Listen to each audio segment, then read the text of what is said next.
तीनों का दो का sum a B plus B c, ये दोनों को ऐड करेंगे तो किसके इक्वल आना चाहिए?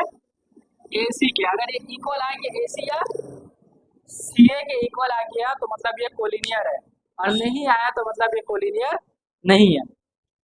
तो चलिए एक एक करके इसको चेक करते हैं, ए बी बी सी और ए सी का वैल्यू कितना कितना आ रहा है। तो ये पॉइंट आपको मान लिया 1,5 ए बी हो गया, 2,3 बी हो गया, -2, -11 सी हो गया। तो सबसे पहले डिस्टेंस निकालते हैं ए बी का, ए और बी। तो ये x1 y1 x2 y2, ये हो गया 2 - 1 का होल स्क्वायर प्लस 3 - 5 का होल स्क्वायर अंडर रूट 2 - 1 1 1 का स्क्वायर 1 3 - 5 2 -2 का स्क्वायर 4, 4 + 1 आ गया भैया 5 ए बी का। फिर निकालते हैं बी सी का, तो ये x1 y1 हो गया अब, और ये x2 y2 हो गया। अगर इसको भी x2 y2 x1 y1 मान लेता तो कोई फर्क नहीं पड़ता, किसी को ही मान सकते x1 y1 x2 y2।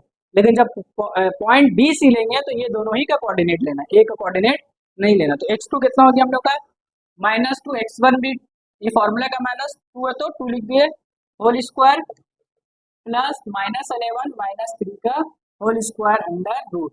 तो -2 -2 -4 होल स्क्वायर प्लस -11 -3 -14 का होल स्क्वायर अंडर रूट। फिर क्या करना है, 4 का स्क्वायर 2 हो जाएगा आपका 16, 14 का स्क्वायर 196।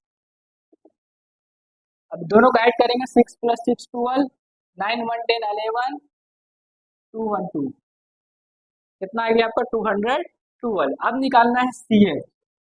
सी ए निकालने के लिए भाई x2 - x1 का होल स्क्वायर -2 - 1 का होल स्क्वायर प्लस -11 -5 का होल स्क्वायर अंडर रूट। तो -2 - 1 -3 का स्क्वायर हो गया -16 का स्क्वायर अंडर रूट, 3 का स्क्वायर 9, 16 का 256, 265। अब देखेंगे कि A B plus B C add कर रहे हैं तो सी ए के इक्वल नहीं मिल रहा। ये √5 आया, ये √5 आया है, और ये √212 आया, दोनों ऐड होएगा नहीं, दोनों अनलाइक टर्म है। तो 2√65 नहीं आएगा आंसर। तो इट नॉट अ पॉलिनियर।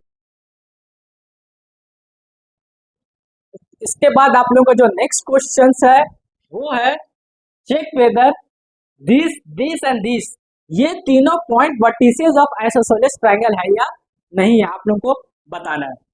तो कोऑर्डिनेट ज्योमेट्री में हम लोग को बताना है कि ये